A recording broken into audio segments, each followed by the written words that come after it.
back to today's special edition of Quarantined Coaches. It took a social media campaign, but we got him here, ladies and gentlemen. It is Jeremy Sheetinger.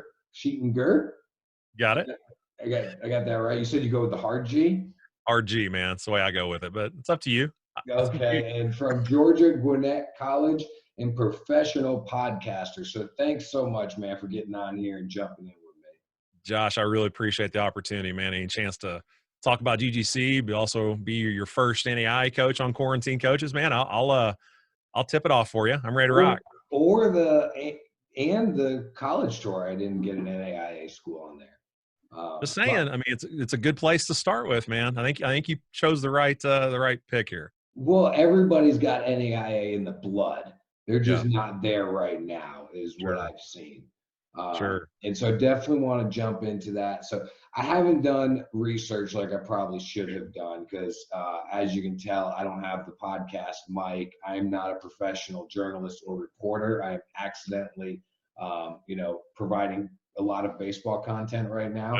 Yep. But in doing as much research as I did is see how many followers you have. And see that there's a lot of support out there for you. So what don't I know? Where have you been? What is it that you do in the baseball game and community? Why do you have so many followers, I guess? I can't answer. I don't know about that one. Got some ideas, but I think if you go back, I'm a small school guy. I grew up, played Division II baseball at Kentucky Wesleyan College, and certainly wanted to be a kid that played big-time baseball, but just wasn't in the cards, and played D2, finished up, started coaching on the NAIA level. So my first 2 years of coaching college baseball, right out of college, we're at Georgetown College and Brescia University. So I got my taste of what NAIA was all about. And then I got a jump to the University of Kentucky, and I was there for 3 seasons, finished as the director of baseball operations, and got to live the SEC life, which was mind-blowing and showed me a complete new level of baseball. And then went back and became a Division II assistant. I was a Division III head coach. And then I got out and I worked for the American Baseball Coaches Association. And so for that time period, taking an association and having a really cool job as a small school liaison. So the association had paid a lot of attention to Division I schools. That's why this is always a soft spot for me. Spent a lot of time for Division I, but the small school guys, D2, D3, NAIA, junior college, we just really didn't feel like we were represented or had a voice to be heard within the hierarchy of the association. So they created this job called the College Division Liaison, and had some board members reach out, man, this would be a good position for you. You're a small school guy. And took it and never looked back. And so within about 7 to 8 months, I was starting to get bored. And I said, hey, I hear about these podcast things. Maybe we should start a podcast. And so we started a podcast about, I guess that's been 4 or 5 years ago. And I ran 140 some episodes of that. We shot a pilot TV show, ABCA The Road Show. We started the ABCA Barnstormers coaching clinics, regional coaching clinics. I saw that. That was you. Now the Road Show. Yeah. Oh yeah. I'm putting it all together. Man, same gorgeous face, man. That's why I remember. The hair is similar, the face. Yep. But it was a way for I think a coach to be finally in the national office. And then huge kudos to our executive director, man, just kind of let me run and let me do some cool things that allowed us to expand the brand of ABCA and reach more coaches and become more inclusionary. And we've certainly grew within that and paying the dividends from that. And then, Josh, I just got the pull to come back to coaching, man. In my core, it's my 16th year. In my core, I just felt drawn to come back. I was scouting with the Braves, doing special assignment stuff, but I was really missing the dugout, missing recruiting, and missing the kids and swinging a fungo and doing all that cool stuff. And this position came open, and this was actually one of our stops on the road show, as a matter of fact. But I got a chance to see that it's not like an NAIA school. We operate just like a mid-major Division I would, but we just play NAIA baseball. And so I took the job and have never looked back. Love where I'm at, love my kids, love what we're doing. Okay, there's a lot there. Let me try to go and break some of that down here. So does anybody ever interview you, or you're always the person doing the interviewing? It depends. I mean, more often than not, I'm on this side of the mic asking the questions. So yeah, occasionally. So are you a little uncomfortable today? Lord, no, brother. If you know me, man, I can fall out of bed and hit a double. I'm not worried about getting comfortable. Okay. I love it. Yeah, I'll be fine. So this Quarantine Coaches has been kind of cool because we're covering all sorts of different angles. Typically, the content I provide is geared towards, you know, the high school families and JUCO Right. families trying to make that transition to a four-year school. So I know that the audience, some of the audience watching this will be that group. So I Sure. want to ask you, I know the coaches watching know what it is, but many families don't know or have a reason to know what the ABCA is all about and how Right. it contributes to the game. So can you talk a little bit about that? Yeah, so the American Baseball Coaches Association, we started back in 1945. It's a really cool story. Started with 21 coaches who just felt like the coaching community could come together and we could almost create a union, if you want to look at it in that way. It's almost like the unionization of college baseball coaches, which through about the 70s, it was strictly college baseball coaches. And then around, I think, 81, we opened up into letting high school coaches join. And then from that point, it's been high school, travel, academy, instructor, professional, anybody and everybody that wants to be part of the association. But you know, the association for the most part, and what I did for the small schools, I just represented them legislatively. And so between the Division II hierarchies, Division III, the NAI, NACs, the JUCO administrative councils, we just represented the coach's voice. And so we ran surveys, and we certainly kept our pulse on the coaching community and made sure we understood what were some of the battles they were looking to fight, and maybe we could help inspire some rule changes. And so we were able to, I know in the small school levels, we were able to move motions to expand the Division III national tournament, change the formats of the D2 and D3 national tournaments to include the super regional rounds, just like the Division I, which wasn't in place just a few years ago. NAI, we actually, if you're an NAI guy, you know this, Lewis and Clark State has always had an automatic bid to the World Series because they've hosted it for so long. We helped negotiate that contract out to where LC State does not have an automatic bid to make it more fair for NAI coaches around the country. And so we just did some things on the administrative level. But then again, from where I sat with being the outreach and coaching education focus, it was really about providing platforms to challenge coaches to think differently, to learn, to share, to maybe not let their thoughts settle in concrete. Instead, maybe challenge them to think a little bit differently and not teach hitting the same way you taught it 5 years ago, because we have so much more information than we did then as we do now. And so trying to take the association and really build a community. And it's a lot like we're doing with Stick and Ball TV. We're building a community through language, through identity, through understanding, through learning. And certainly the association for the largest gathering of baseball coaches in the world is the ABCA convention. And so when you get 7,000 people in the same room, when you have an association that's now 13,000 members, which when before I got there, we were right around 6,000 members. When you can rally that many people together, that's where community starts to really form. And I think it's helped knock down some ego, and it's helped, I think, maybe some Division I guys look at the high school coach differently and say, instead of me feel like I'm talking to you to help educate you, what are you doing at your high school? It's won 5 state championships that I can bring back to my Division I program and everybody in between. So that identity of we can all learn from each other, I think we started that 3 or 4 years ago, and I think we're really seeing the benefits of it now. That's what I have, because I'm kind of like the average high school family in the sense that like I didn't know much about the ABCA, and as I've Sure. now kind of picked up on it, to me, I haven't seen really how there's that legislative side, but I've Right. definitely seen the idea sharing and the presenting of different technologies, and it looks super cool. Can the average fan go to that, or do you have to be a coach? There is no prerequisite. So, Anybody can. anybody can go to the convention. 100%. We've got softball coaches that are part of what we do. We've got some basketball coaches that have actually attended because we've got the world's largest baseball trade show, and maybe they're a basketball coach on the college or high school level, but they maybe coach little league because their son plays it, and so they just want to come listen to these coaches and have conversations and get inside the world's largest baseball trade show and do some cool things. It's open to anybody. Anybody can attend that. Can you get me a discount ticket for allowing you to plug your ball and stick or stick and bat? That was You know, professional. I saw you get that in. I saw you get that in last response. That little plug. So I like brother, that. you're gonna figure this out. I'm a pro's pro. I'm Uh, trying to. I'm here trying to learn. That's all I brought you on here for. there's no discounts, man. That's the cool part. It doesn't matter if you're a high level coach or a low level youth coach. It's the same cost there at ABCA. And but once you get there, they do keep the cost extremely low. So the membership's cheap, the convention dues are cheap. But when you get there, you'll see where your money went, man, because they treat you right. So you talk about coaching the coaches. Hmm. You kind of mentioned that in the last response you gave, and I definitely can see that in terms of what's going on at the ABCA, and Yep. just listening to coaches talk about how great of an event it was and how much they learned, and listening to this guy and listening to that guy. Right. Why do coaches need to be coached? And is it only young coaches that need to be coached? Or what about the guy that's, at the top of the ladder already? Why do they need coaching?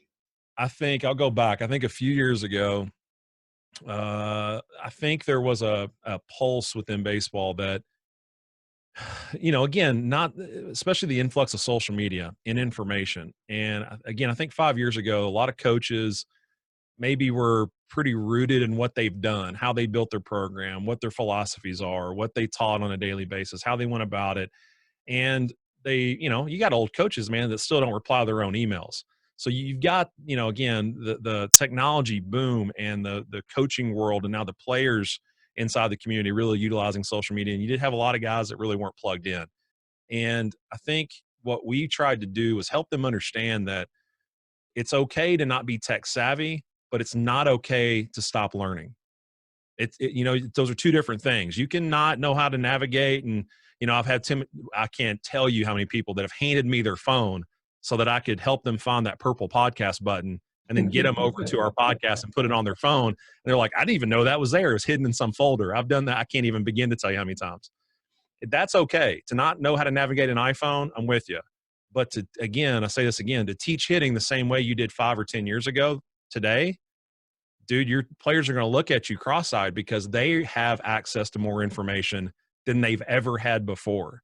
And whether it be right, wrong, or indifferent, they have an idea of what they think matters inside their swing, or at least what they think and hold true as their absolutes. And so we tried to challenge that a little bit, and we did, and we successfully have. I think we got more older coaches, I'll say that, in a friendly way, older coaches have been coaching 20, 30 years that realize at this point in their career, they need to be tabbed into coaching clinics, and they need to be not just out in the hallways catching up, but literally sitting in, listening to some of these new age speakers or some of these younger guys with creative outside the box ideas that you can, even in the twilight of your career, you can revamp the way that you run your offense. You can revamp the way that you hold your players accountable or create culture inside what you're doing and where you're trying to go. And so that aspect of learning has been absolutely explosive.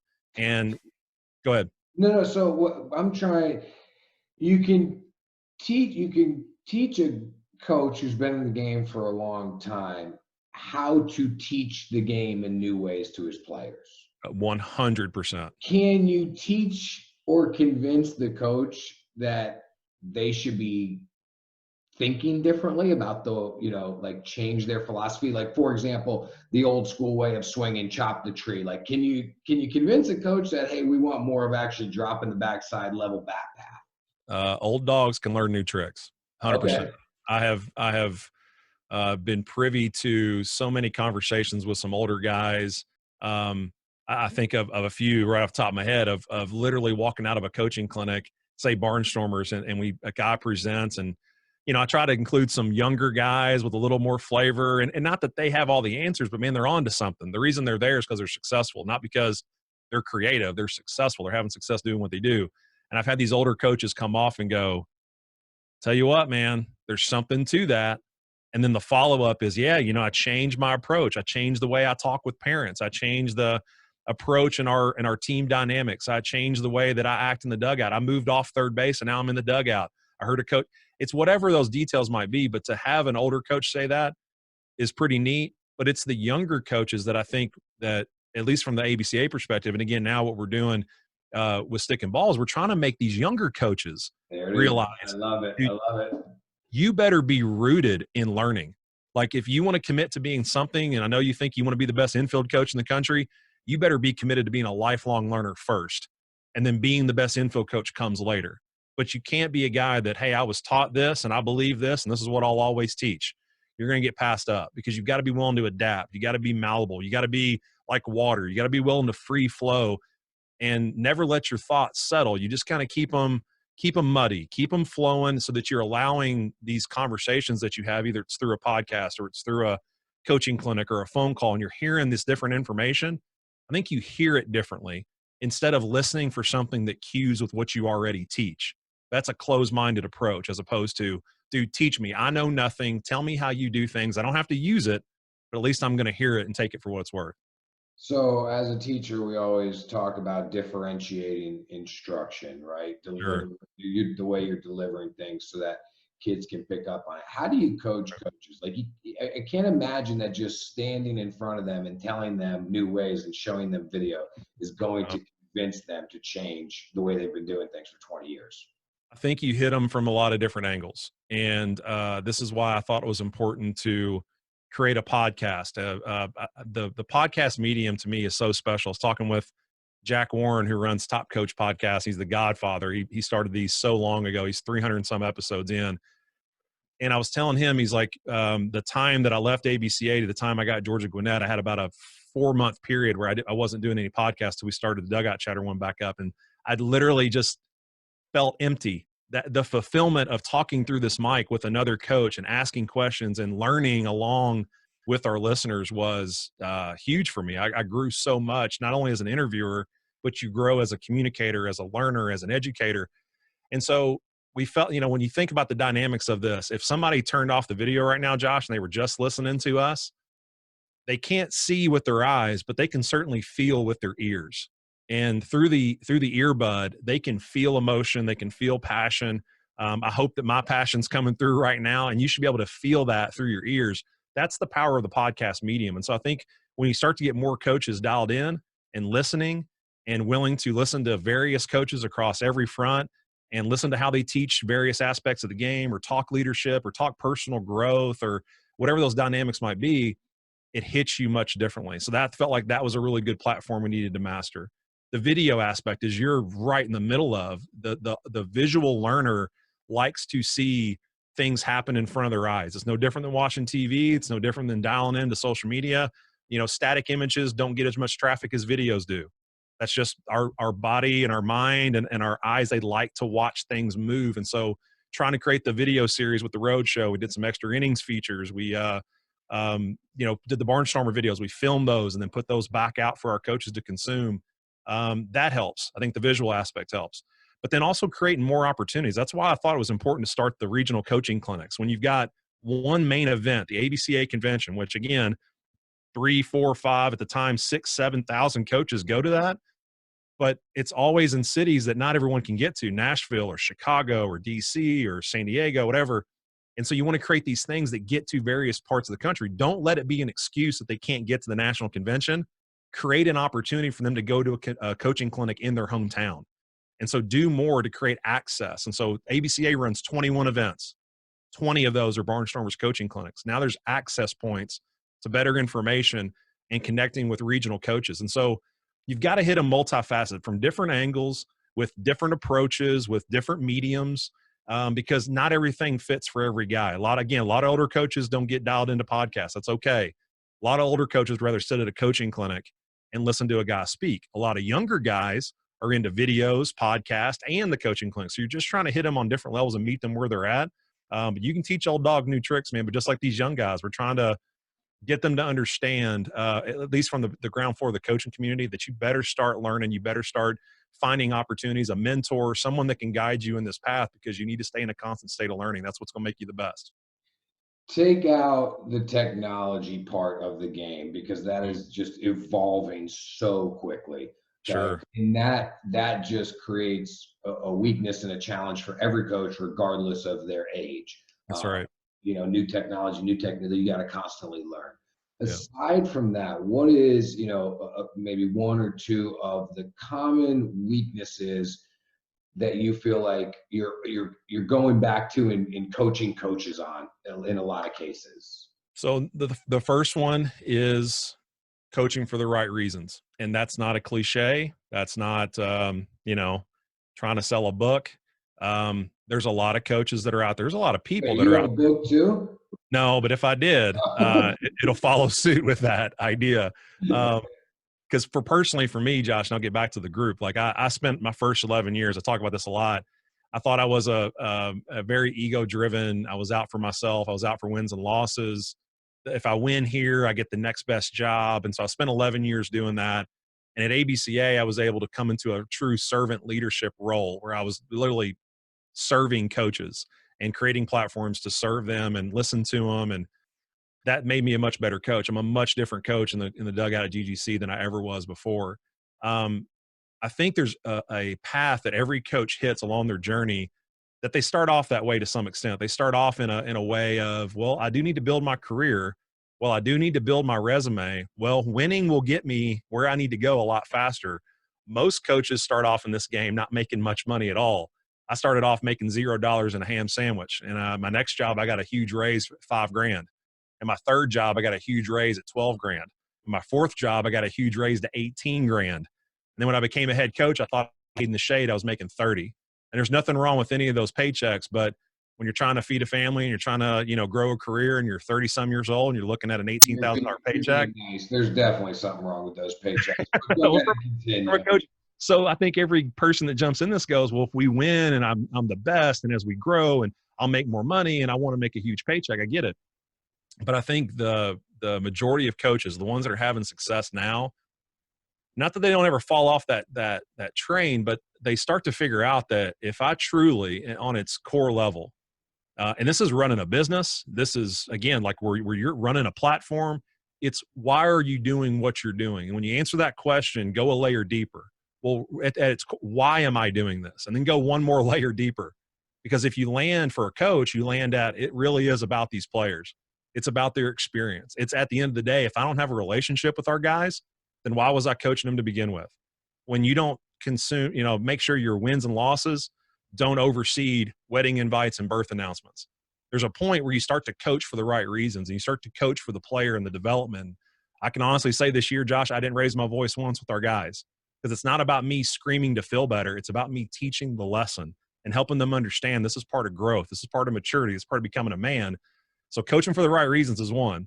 I think number two is from the technical piece is just because you've had success doing something doesn't mean that it can't evolve.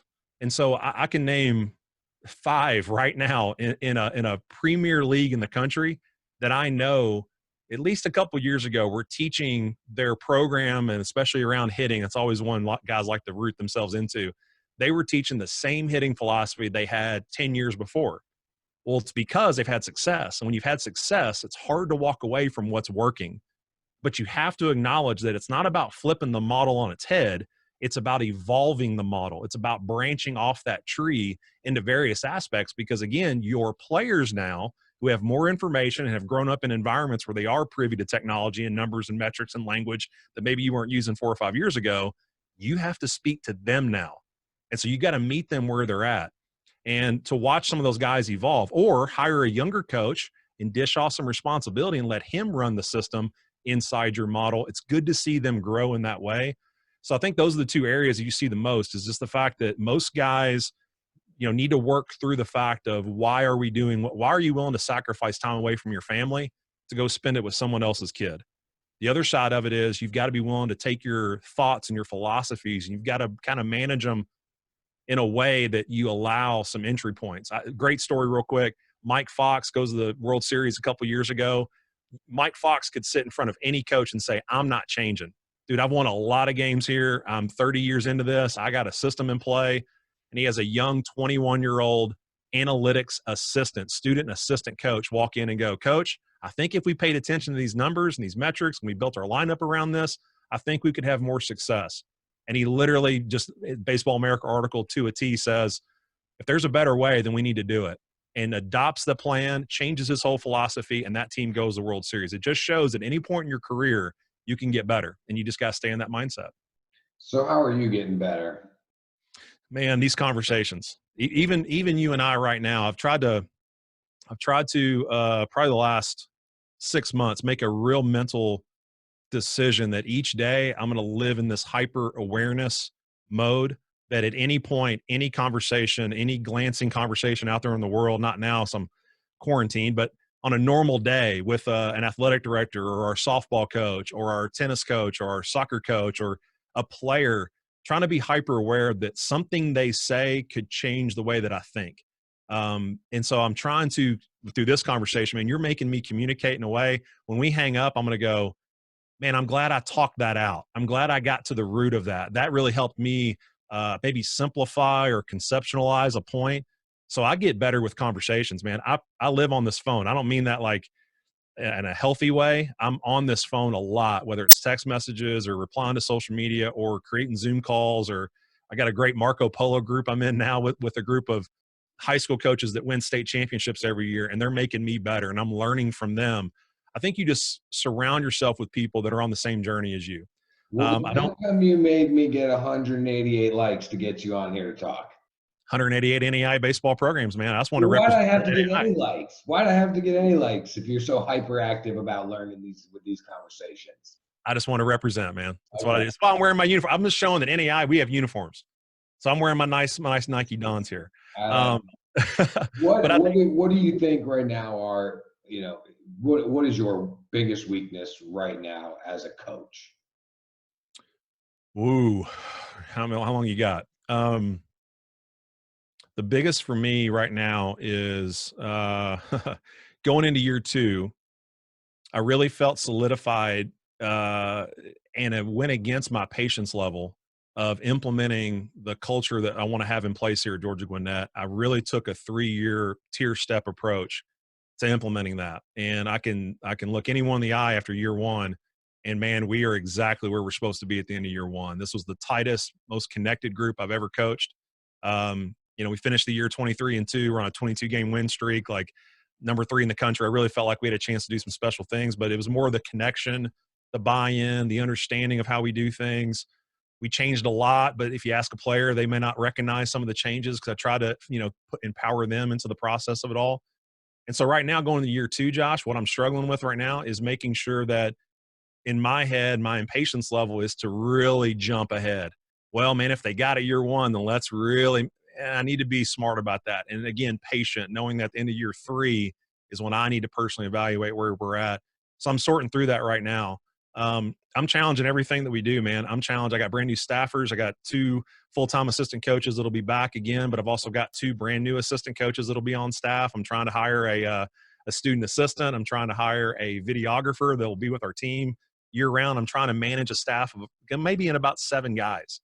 So I'm trying to dish off what I can so that I can come back and manage people and be more of a CEO and a manager. And so I'm sorting through that right now. And so I'm having phone conversations with guys that have large staffs, Division I coaches that have their assistant coaches and their ops guy and their player development guy and their managers. And how are you stepping back and managing that? How are you holding those people accountable? How are you communicating? Because I think those are the areas I want to be great at, not only for our guys, but obviously for the development of myself.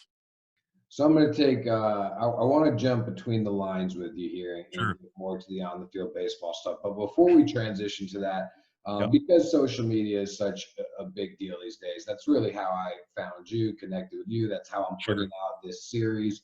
One of the things that I noticed about you is that you are active on social media, Right. whereas a lot of coaches, and not that it's bad, but they're more in stealth mode, just kind of watching, right? I Right. get a lot of texts as to who's this guy or love that interview. And I'm like, where are you on social media? I'll take a retweet.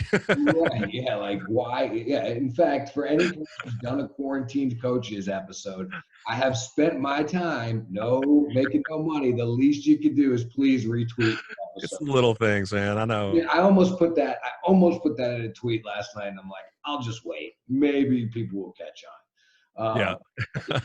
That's the least you can do for me right here. Hold on one second. It's all good. Fix my connection there. Dealing with technical difficulties is part of It's all good. it too, right?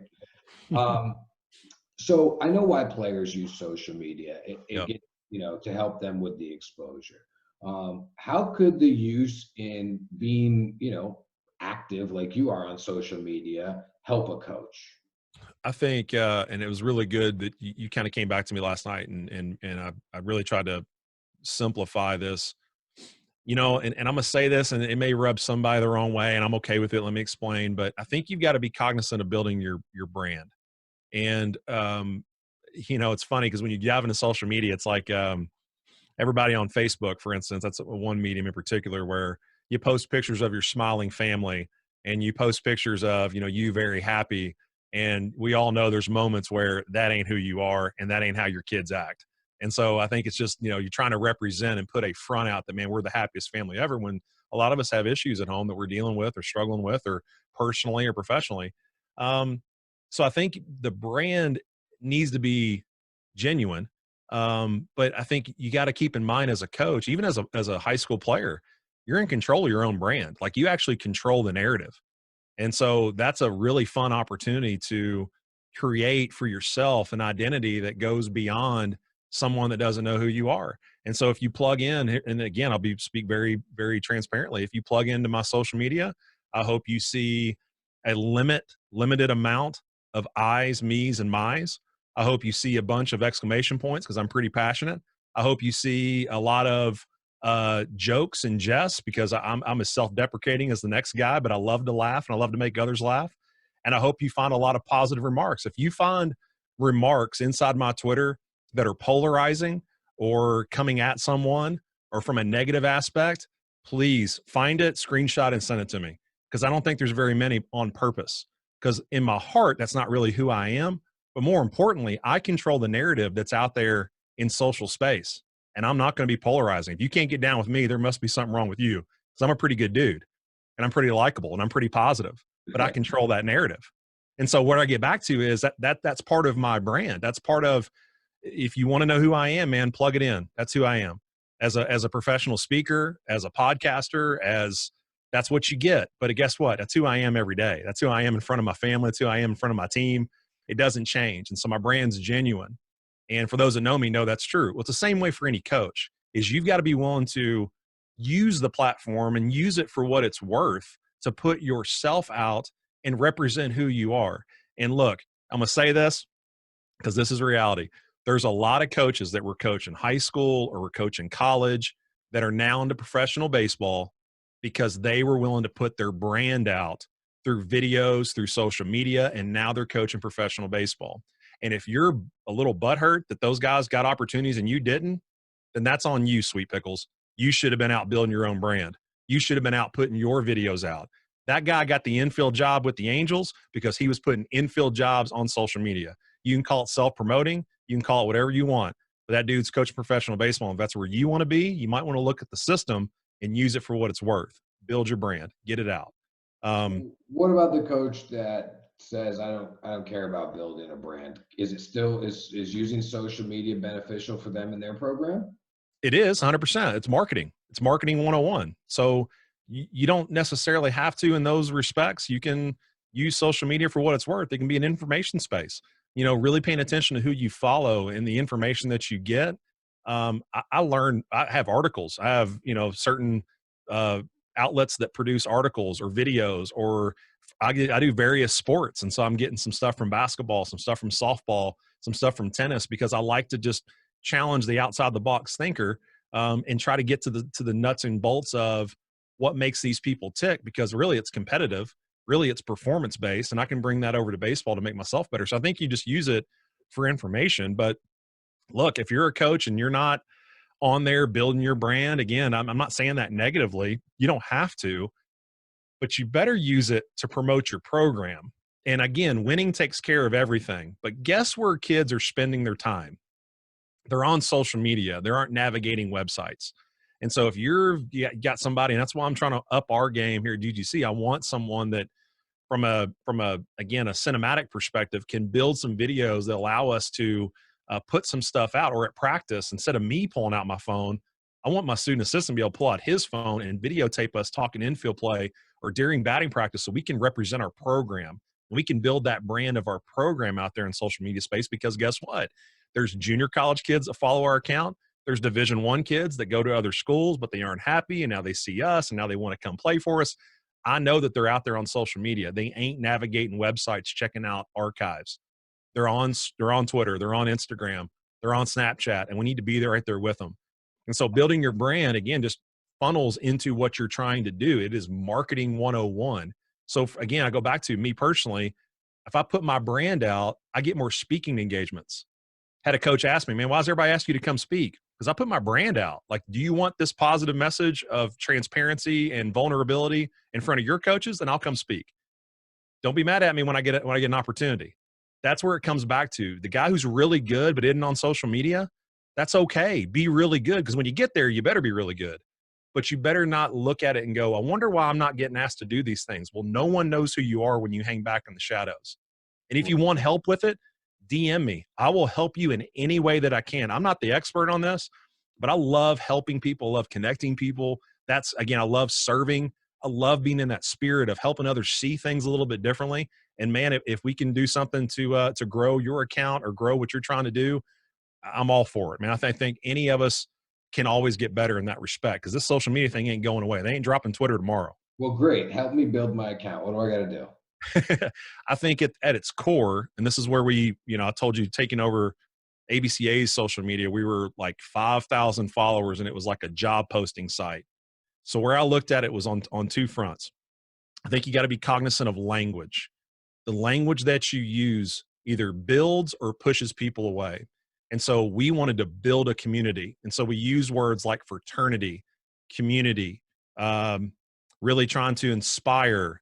We tried to bring together learners, almost identify and highlight people that were learning, so that folks knew that, well, I better jump on board because I want to be part of that. And so you start to use language to almost subconsciously bring these identifiers to people.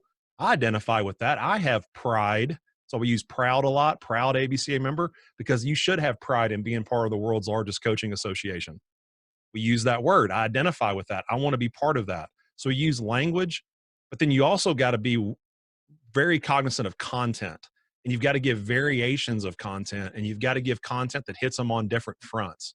And sometimes the messaging you can't control, because again, you're talking with the coach and you're privy to what they want to share, but it's picking out the key points that identify with what you're trying to do. And I think all of that, Josh, comes back to an umbrella of, why are you doing what you're doing?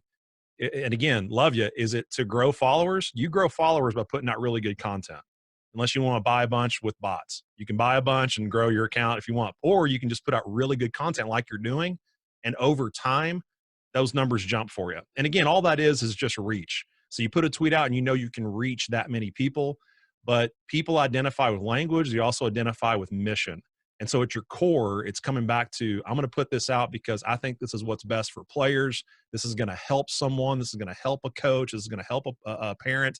And if you live that mission and it can come through your work, man, it's hard not to jump on board. It's hard not to support people that are doing things for the right reason. So I think that's always, for me, I always come back to getting back away from, I can't even tell you how many followers I got. I try not to look at that number because it clouds my judgment. It clouds, am I putting a tweet out because it'll be a really good tweet? Or am I just going to put this out because it's a reminder to myself that I got to be better and I think it could help someone else? I'm going to put this tweet out. It just comes back to the mission in which you serve and the mission in which you share. And I think you follow the suit with that, man, things are going to take off for sure. What's your favorite Twitter account to follow? Oh, Lord have mercy. No, it's not mine because you're not following mine. I tell you what I do. Like I told you, I follow Flat Ground. I am so fired up with what Rob has built and this free platform for videos for players. Are you kidding me? Like the fact that instead of me emailing a kid and hoping I can't attach it, coach, the file's too big, and dude, just upload it, put it in a tweet, and Rob's going to retweet it. And if I follow that account with Flat Ground and the Flat Ground bats, I'm going to see every hitter and pitcher in the country. I have recruited off that more than I've probably recruited off anything I've ever done. I'm on that. I got notifications on. I'm on that account. I'm gonna give Rob the shout out here. And I know seems like it's self-serving for this show, but I'm telling you, dude, that has been a game changer for recruiting. I just wish more guys would open their DMs, because you like the video and I'm all in, man, you'd be really good for us, but then you don't have open DMs. So you just got to change that setting in the background of your Twitter account so we can come right at you and say, hey, dude, we'd love to talk to you about becoming a Grizzly.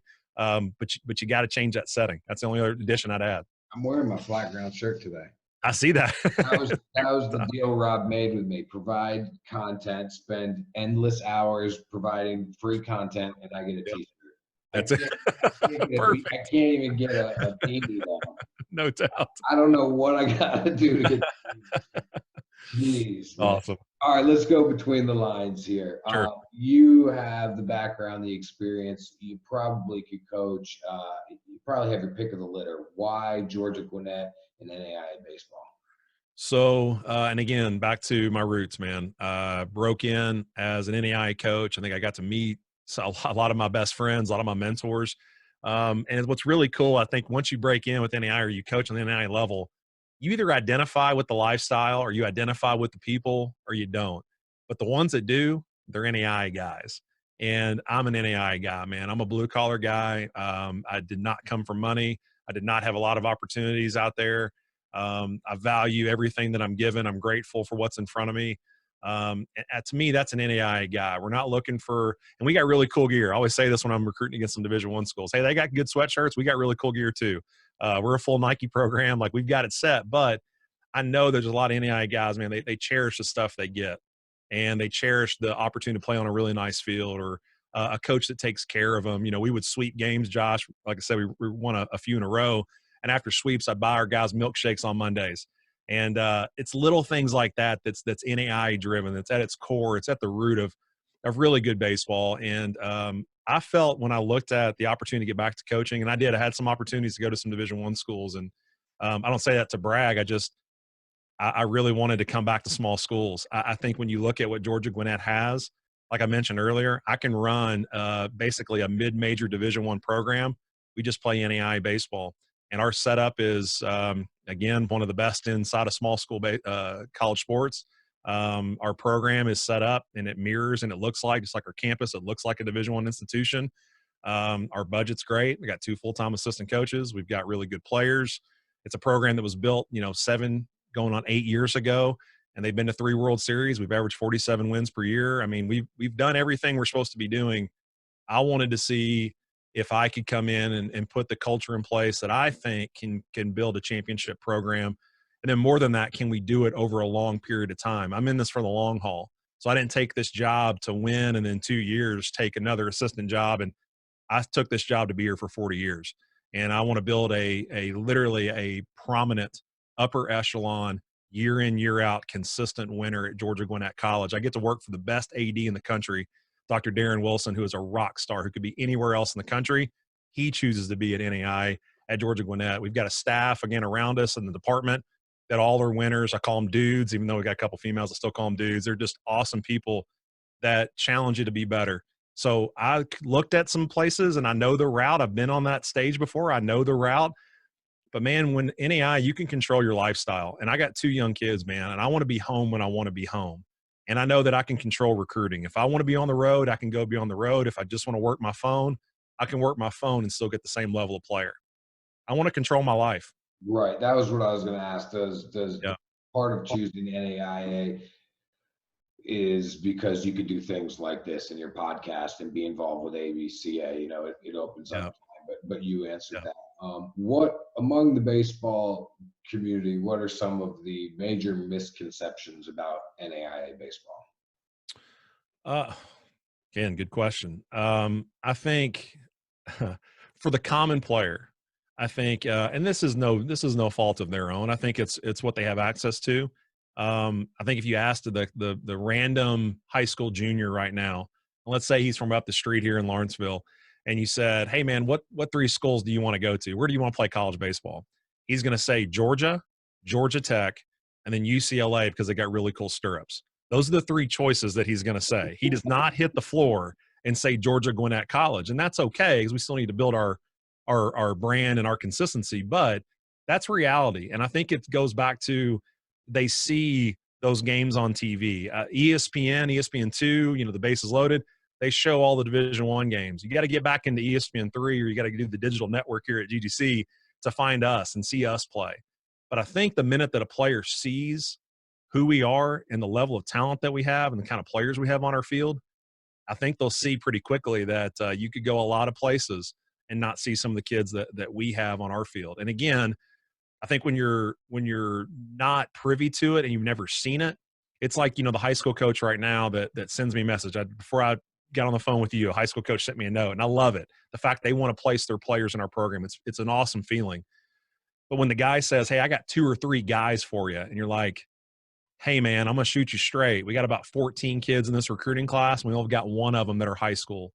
The rest of them are junior college and Division I kickback kids." That's kind of what we do here because we've got to win now. We can't take a couple years and wear it on the chin and hopefully build up to be. We got to win right now and year after year after year. And so we've got to get. Do you feel like high school coaches come to you with whatever's left in the barrel? At times until you educate Not them. you, NAIA. Yeah, I think until you educate them, until you're able to, and I take my time with them. I don't ever get hurt by them sending me a player that's not good enough. I think it's my opportunity to educate them and go, hey man, that's a nice little player, but for us, like for instance, and I'm saying this to be again transparent. I had a kid coach reach out and he said, hey man, I've got this kid. He'd be really good for you, and he's a senior and he's got a couple looks, but he's 85, 87 on the mound. And dude, you can go win a lot of games being 85, 87. I'm not saying that you can't win and his secondary stuff and whatever. But what I am saying is he wants me to take that guy, but we just signed a Division I kickback kid that's 92 to 95 on the gun, on video. I've seen it, and I know the travel coach, and he's a dude. Which guy am I going to take? I'm taking the kid that played Division I baseball. He's 20 years old, 21 years old, and his velocity is a game changer, not only on the Division I level, but it's a game changer on our level. I got to go get that kid.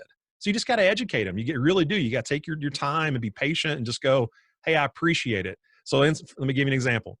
Really good program out on the West Coast, one of the top high school programs in the country, really close with their head coach. And so we're in this group, we're talking, and he says, hey, I really got to get a kid there at GGC. And I said, sweet, man, I need your best player. And he's like, well, but it's West Coast and they want to go to Stanford and UCLA. I go, yeah. You've also got a kid that's going to go to one of those schools, and at Christmas break, he's going to call you not happy. That's the kid that we need to come to GGC. I don't get him out of high school, but we always get him on the back door. Not your kid that went to school X and never played and he was the bottom order hitter for you. That kid probably can't come here. The middle of the order kid, that kid comes here and plays. Every kid on our team was somebody's 3-hole hitter. That's the beauty of building a roster. I honestly don't know this. Is NAIA largely made up of kickbacks or JUCO players? For the most part. I mean, if you look at the top 10, let's just take those for example. If you look at the top 10, and we've been very fortunate since we've been able to be in the poll, we've been ranked inside the top 10 in 7 years. And so when we got to compete against that, when you look at their roster, it's all transfer players. It's all junior college, Division I, some Division II transfer players. You're going to get now we also have a rule inside NAIA, Josh, that if a kid was a high school draft, he can go play professional baseball, and he gets released. For every year that he played professional baseball, he loses a year of eligibility on the NAIA level. So I've right now got 2 shortstops. One was our shortstop this year. We've got the other kid eligible for next year. They both played professional baseball out of high school. They both played for 2 years. I've got Gabe Howell, our shortstop. We had him back as a junior. We've now got another year with him if he wants to stay. And then we've got Miles, who's the same way. He had to sit his year in residency, and now he's got 2 years to play with us. Wow. So that's something that game changer. I mean, that makes you a totally different type of league right there. Like that's not college baseball in my eyes. Like that becomes something totally different. But not everybody has the opportunity to get some of those guys. And I say that, again, very grateful for what we have. Most NAIs, you're talking again, 188 programs. The upper echelon have the opportunity to get the higher end junior college players, the higher end kickback player, the professional player that wants to come back and still play college baseball. And the majority of NAIs, they're small. Some of them are Christian type schools, but they're usually small, private. We're one of the few state schools in NAI that those guys, man, I mean this affectionately, it's an admissions type situation where you've got 50, 60, maybe 70 kids on your roster. So you're helping offset budget by bringing in more kids that help keep the doors open. Because again, we are small schools. You got to keep the doors open, but then you're taking your top 30 and you're running a really high level varsity baseball team out of that. I mean, that's not terribly different than a lot of Division II programs I know that are running absolutely teams and things like that to increase enrollment, and that's just part of how the school operates. What are the determining factors between whether you're an NAIA school or an NCAA school? It's just, I mean, joining the membership. And so there's a lot of NAIs that have, I say a lot, but there's been a number that have looked to jump up a level. And so what you're doing at that point to leave NAI, and let's say you go Division III or you go Division II. In the past, if you saw like Birmingham Southern, Birmingham Southern, they jumped from NAI to Division I, but then they jumped back to Division III. So you can make that vault. And the only reason you do that a lot of times is the blue circle that you get to put on your uniform and all over your campus. So that legitimacy of NCAA, it means a lot. It means a lot to recruits. We still got to call some kids, not the junior college kid or the Division I kid, but sometimes you got to educate them on what NAIA is, because it's not, again, on the tip of your tongue. Most common parents don't know, can't name you 5 NAIA programs, but they can name you 5 Division I schools. So the NCAA has that over them. But when you do that, you get into it again. Maybe it makes sense from a geography perspective in terms of there's a really good Division II league near you, and so it makes more sense to join that than it does to join this other NAIA league where you're traveling 6-8 hours every weekend. So from a budget standpoint, it might make more sense to jump up and be a Division II school. But you also have some that are coming down to us. You have some that are D2, D3, that are coming down to NAI because you don't have to pay the membership fees. And it may make more sense because we kind of let our universities and colleges run their own ship with obviously a set of guidelines up above, but it's completely less restrictive than it is for an NCAA school. What about the kid that thinks the NAI is a jump off spot to get to D1? That's really not how it works. You do that a lot though, don't you? Yeah, we do. Yeah, and again, you got to educate them. I don't fault anybody. You still got to educate them. So if you start off at a Division I school, you go to School X, that's Division I, you can transfer down to Division II, to Division III. You can transfer out to an NAI. You can transfer out after your first year or so to a junior college, and you don't have to sit at all. And again, now they got the portal. You can jump from D1 to D1. But if you decide to come down levels, you can jump, and there won't be any penalties. If you transfer from an NAI, so say I had a really good player this year, and he's just got this in his heart, he wants to walk on at Georgia. Well, if he leaves our program and goes and try to walk on at Georgia, he has to sit out a full calendar year because you can't jump up. D2 to D1, D3 to D1, D3 to D2. You can't jump and, again, jump in and play. You've got to sit for a calendar year. And so we're not like a junior college. We are a 4-year institution. We operate the same way NCAA does. You can get drafted after your junior year, after you turn 21 years old. We recruit for guys that want to be here for the long haul. But again, like I told you, we're mostly getting guys that have been at a JC for 2 years. They've been in a Division I for 1 or 2 years, and they're looking for that next place they can call home. And so that's where the majority of our class falls into. I'm gonna put you on the spot here. I've always wanted to get a coach to answer this publicly. Sure. You're nervous now. See, now. Not by any means, buddy. I promise. You don't know what's going. All right. So you've coached for a while. You've been at different levels. Yeah. I always hear kids are soft these days. You can't coach them like you used to. What does that mean? You can't slap them around. You can't push them. You can't punch them. I mean, what do they mean kids are soft these days? I think it comes back to, you do hear that a lot. I think it comes back to kids haven't changed. Our society has changed. Kids are the same. And you can ask any older coach, man, the guy that's been doing it 30, 40 years. The kids are exactly the same. What's changed is the way that society handles those kids. What's changed is parenting has changed.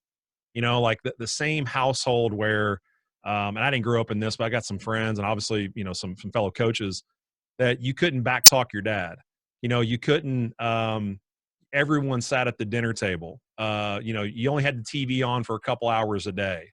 You know, your dad told you something, it was yes, sir. Well, there's nothing wrong with any of that. But that's not how a lot of societal dynamics happen in the households these days. That's not how a lot of parents are going about it. It's more free flowing. It's more, you know, we have a loose household here. I'm yes, sir, no, sir, in a lot of regards, man. But I mean, not to my 4-year-old. I mean, I want him to be independent. At some point, I want him to, hopefully through the course of our parenting, is have the courage to act on his own ideas. That's what I want for my college kids too. But I want it for my 4-year-old. So I want him to be very independent. If he doesn't want to play baseball, he won't play baseball. Where we all know, Josh, guys that were force-fed baseball. Society's changed. Parents have changed. Right. The kids are the same. The kids, at the end of the day, I talk about this with our guys, and I try to help define it for them. They wouldn't say this, but it's funny when we took over and we built a structure of discipline. So now there's accountability to your actions. There's accountability if you don't go to class. There's accountability post-practice. We clean our field. We get it. We have the best field in the country. We're going to treat it that way and get it back to specs. We're going to do this in a certain way. and there's structure to what we do. Hey, we do lift. Hey, lifting is part of our repertoire. It's what we do. When it comes down to the draft, it's between you and the kid from Ole Miss. So you better be bigger, faster, stronger. And they wouldn't say this when I started it, but when they started getting a routine, knowing that every day at 1:30 we had classroom, and every day at 2:00 we had mental game, and every day I got you out by 5:30 at the latest, they started to understand that that structure lets them plan and organize their life. And so kids are still the same. They want structure. They want organization. Here's what else they want, Josh. They want someone they can trust. They want a coach they can communicate with. You know, we talk about trust and love. Those are the two words that come out in our program. Kids still want that. The same kid that wanted it 10 years ago still wants it today. He wants to be able to trust the guy that's telling him this is what's best for you and your development. If you haven't built that trust or shown that trust or given him reason to trust you, if he doesn't think that your best interest or what's at the heart of what you're trying to get him to go or we're trying to get out of him, bro, it's going to be tough. Kids still want what they want. The difference is now when you tell a kid to jump, he asks why, where before it was how high. How high, coach? You tell me, I'll jump. Now they go, well, why do you want me to jump? Well, that's good. That's good for us as coaches because now you have to teach. So I don't have my kids call me coach. They just call me Sheets, man. I'm a teacher above all. So let me teach. Let me explain to you the why I'm asking because this is what matters for you, not only as a player, great, for you as a person, for you when you're 40, for you when it's time to go get a promotion at your job. When you leave our program, you're not meant to go work for a company. You're meant to go run a company. So I want you to ask why, because one day you're going to lead your own team. And I want you to be able to, again, accept the answer of a player, of a underworker and say, hey, coach, well, why are we doing that? Because this is why. You got to be able to explain yourself. So I want the kids haven't changed, man. I've rebut that argument. I really do. Got it. Kids are not softer. Parents are. Got it. Coach Sheets, unless you have any questions for me today, sir, I would like to thank you very much for doing this with me. Appreciate it, man. I know I learned a lot, and hopefully some other people will too, and there's definitely entertainment value. I'm happy we got to do this. Thanks for coming on here, man. I appreciate you providing the opportunity, man. And again, I love what you're doing. I think it's any chance that a player can connect with these college coaches, Josh, is a huge deal because you see hopefully what we talked about today and what you've seen in your other interviews. We're just people and we don't have all the answers. We're still trying to figure it out. But man, we're just people and we coach baseball for a living. So it matters to us, but man, we care about your kids. We love your kids and support us out there. We pray for you, pray for us. And Josh, I appreciate you, what you're doing, man. Thank you very much for having me on.